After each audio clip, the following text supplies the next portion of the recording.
sore mama-mama yang hadir pada sore ini. Selamat Shalom. sore, Pak Pendamping. Semangat PKH. Semangat. Jadi baik.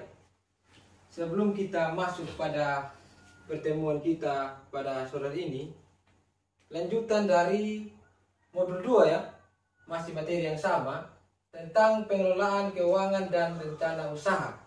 Tapi pada pertemuan sore ini kita masuk pada sesi yang ketiga, yaitu tentang mengelola keuangan usaha. Dari pertemuan sebelumnya kita sudah diajarkan cara pemasarannya, membangun ide usaha, sudah semua ya. Nah, sekarang saya mau bertanya dulu. Dalam pertemuan sebelumnya, apakah kita masih ingat apa yang menjadi pembelajaran kita? Ada? Ibu Alfon, Ibu Elven, Ibu Jeffrey, sama Ibu Nathan ada? Ada. Oke, mari. Mungkin yang sebelumnya itu kalau saya tidak salah Pak Pendamping, ini intinya kita yang kita dengar pentingnya menabung. Salah satu itu. Oke. Ada lagi yang lain mungkin? Mungkin sebelum memulai usaha kita harus menentukan tempat strategis, dan sebelum memulai usaha kita harus mempunyai tabungan sehingga kita tidak perlu berutang. Ya, betul sekali. Jadi yang pertemuan kita bulan lalu, betul sekali apa yang dikatakan oleh Ibu Jeffrey ya, apa juga yang dikatakan Ibu Nathan tadi, itu kita berikan aplaus untuk mereka. Oke. Jadi pertama tadi disampaikan adalah melihat lokasi strategis, itu strategi pemasaran. Yang berikut lagi, barang bermutu baik atau tidak, ya. Terus harga mampu bersaing atau tidak. Nah, itu poin-poin penting ya. Terus cara promosi barang, nilai jual barang seperti itu. Oke, ini hanya merupakan penekanan untuk kita terus ini melakukan apa yang sudah kita pelajari, ya, kita terapkan dalam kehidupan kita di rumah tangga masing-masing. Jadi begitu ya mama ya. Oke, jadi baik kita masuk dalam pembelajaran kita pada hari ini tentang mengelola keuangan usaha. Jadi baik, kita sekarang tidak ada listrik ya. Jadi laptop juga mati, tidak ada juga yang fokus ya. Jadi kita membuka brosur seperti yang ada di sini. Sudah lihat semua ya? Ya, benar. Nah, sebagai pengganti film, sekarang kita buka buku pintar di halaman 67. Semua sudah punya toh? Punya. Oke. Sekarang saya mau untuk kita membacakannya semua. Ada perwakilan dari Ibu Jeffrey, Ibu Elven, atau Ibu Nathan mungkin bisa membacakan. Ya. Dari Ibu siapa? Ibu Nathan ya? Dan Ibu Alfon. Oke.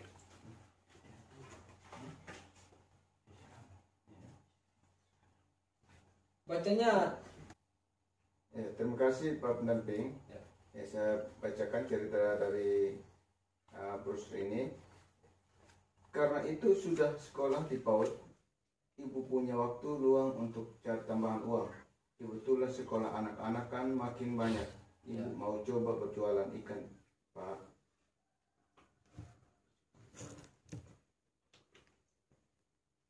Ikan? Apa berjualan ikan bisa untung, Bu? Pasti untung, Pak. Banyak kok ibu-ibu yang melakukannya. Ikan segar. Ayo dibeli. Hari sudah siang, tapi dagangan saya belum laku juga.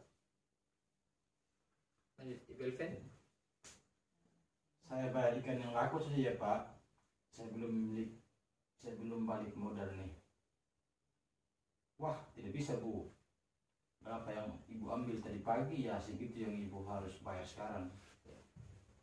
Karena dagangan ikan saya sering tidak laku, lama-lama modal saya menipis dan jualan saya jadi makin sedikit. Bahkan saya terpaksa berutang pada petambak kalau tidak bisa membayar ikan yang sudah saya beli. Utang.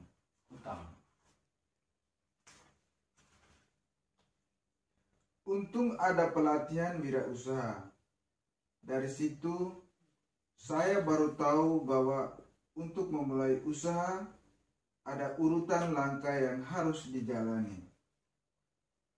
Setelah beberapa minggu, setiap hari setelah dagangan habis, saya langsung berbelanja keperluan keluarga dan keperluan dagang untuk sesuatu hari. Tapi uang untuk beli ikan dan bumbu sering tidak cukup. Lama-lama jualan saya berkurang, juga keuntungannya.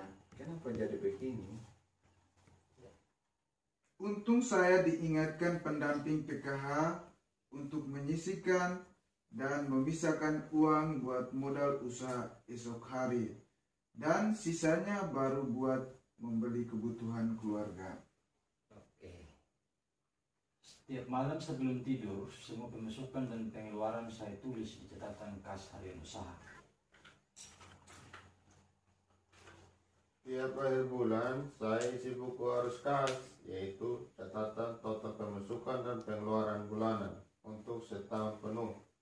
Dengan cara ini, saya bisa langsung tahu usaha saya tumbuh, mandek, atau malah menciut. Sudah ya Bibi ya? Sudah beberapa. Jadi baik. Ada yang memberikan masukan dari cerita tadi? Tidak ada, saya mau bertanya ya.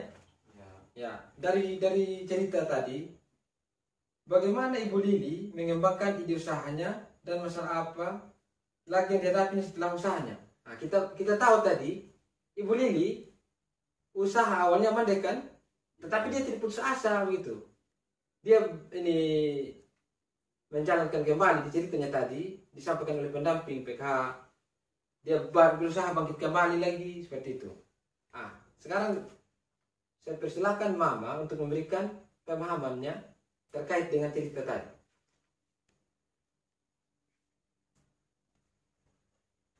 Saya Bapak pendamping. Oke. Baik, terima kasih Bapak pendamping. Dari cerita tadi yang sudah kami baca sama-sama, Ibu Lili melakukan usaha, dalam hal ini menjual ikan, tetapi di tengah perjalanan ikan-ikan yang dijual oleh Ibu Lili ini tidak laku Bapak pendamping. Lalu sebelum Ibu Lili menjual ini modal juga, Ibu Lili mengambilnya dari tambak ikan, dari pemilik ikan ini. Kemudian Ibu Lili tidak mampu lagi membayar harga ikan. Makanya dari pemilik ikan ini menuntut ke Ibu Lili. Jadi terpaksa Ibu Lili utang Bapak pendamping. Tapi setelah itu Ibu Lili juga tidak putus asa. Ibu Lili tetap berusaha, tetap semangat untuk melanjutkan usaha yang Ibu Lili tekuni. Seperti itu Pak pendamping. Jadi terima kasih banyak buat Ibu Elven atas jawabannya. Mungkin ada ibu-ibu yang lain yang menyampaikan lagi sebelum saya menjelaskan. Jadi baik, kita berikan tepuk tangan buat Ibu Elven. Jawaban yang sangat baik sekali ya. Jadi dari cerita tadi, sekarang kita perhatikan di sini. Dari materi sebelumnya tentang ide usaha sama pemasaran. Di situ dari cerita tadi bahwa Ibu Lili tidak memiliki ide usaha. Terus rencana pemasarannya tidak ada. Kenapa bisa mandek di awal tadi? Ya kan? Kita lihat di brosur sini. Sebelum berusaha, pertama, siapakah target pembelinya? Pertama ya. Yang kedua, bagaimanakah utang bisa didapat nanti? Untung maksudnya. Ya. Yang ketiga, apakah penyebab kegagalan usaha selama ini? Jadi tiga ini yang kita harus pegang dalam berusaha ya. Yang berikut lagi, kenapa dia bisa kembali tadi cerita tadi, tapi Ibu Lili tidak putus asa. Dia mengikuti pertemuan kelompok dari PKH, dia bisa bangkit kembali. Dan dia tidak takut gagal lagi, dia berusaha bangkit kembali. Jadi yang perlu saya tekankan buat mama semua, dalam berusaha perlu kita catat begini. Salah satu masalah mengembangkan usaha adalah kehabisan uang untuk modal usaha kembali. Di cerita ada toh? Ya, Bapak pendamping. Untuk untuk menghindari itu, segera sisihkan uang untuk memodali kelanjutan usaha. Jadi kita jangan, kalau ada modal, kita jangan langsung gali semua. Ya. Kita coba dulu, mencoba setengahnya begitu. Kalau ada untung, baru kita melanjut membeli banyak. Seperti yang Ibu lakukan tadi, langsung beli banyak di tambang, itu pun hutang kan? Nah, seperti itu. Yang berikut lagi, untuk memodali kelanjutan usahanya, catat dan cek seluruh pemasukan seperti yang disampaikan oleh cerita yang dibacakan oleh Ibu Jeffrey ya. Nah, catat semua pengeluaran dengan pendapatan seperti itu.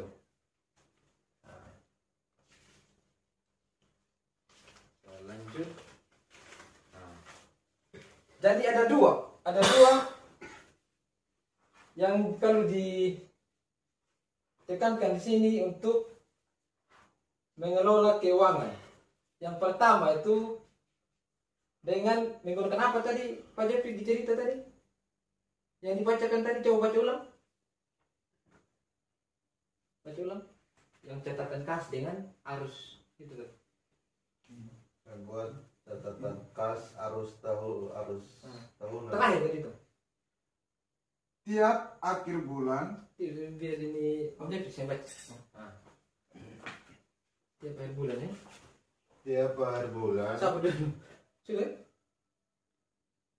Oh, mau pada baca ya? Tiap akhir bulan saya isi buku arus kas, yaitu catatan total pemasukan dan pengeluaran bulanan untuk setahun penuh. Yang berikut lagi sama dengan catatan kas harian ya? Buku catatan kas harian. Catatan kas harian.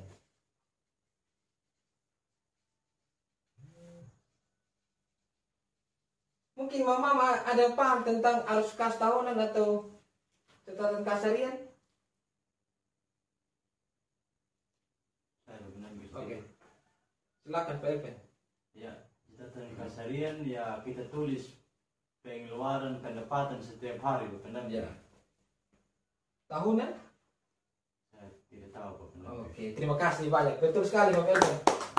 Jadi catatan kas harian mencatat seluruh pendapatan pengeluaran setiap harinya. Nah, sedangkan tahunan mencatat semua pengeluaran uang selama 1 tahun. Artinya tiap bulan dicatat di dalamnya. Oke, kita bisa lihat di buku pintar halaman 32 sampai 36.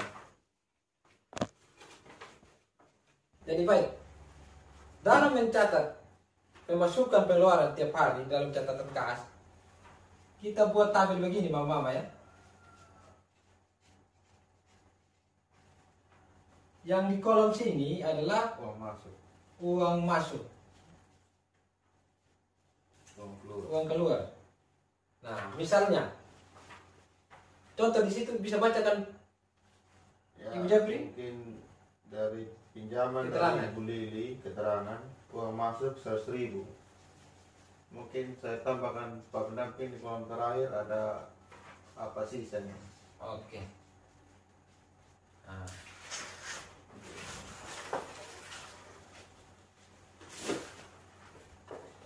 Nah, di sini uang keluar ya. Nah, contoh seperti ini. Mencatat tiap harinya. Selama ada uang masuk, uang keluar kita mencatat tiap hari. Seperti itu ya. Yang berikut tadi arus kas tahunan. Hampir sama tapi per bulan ya. Per bulan.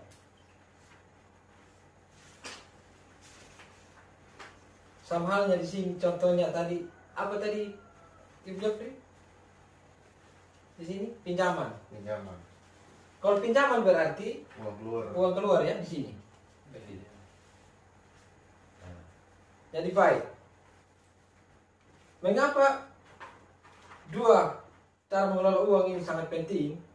Ada 3 fungsi utamanya di dalamnya. Ya toh? Nah, di akhir minggu atau bulan kita mencatat semua kan? Nah, apakah usaha kita memberikan keuntungan? Kita bisa lihat di sini. Ya. Yang berikut, pemasukan apa saja yang kurang, kita bisa lihat juga. Yang kita mencatat ini, toh.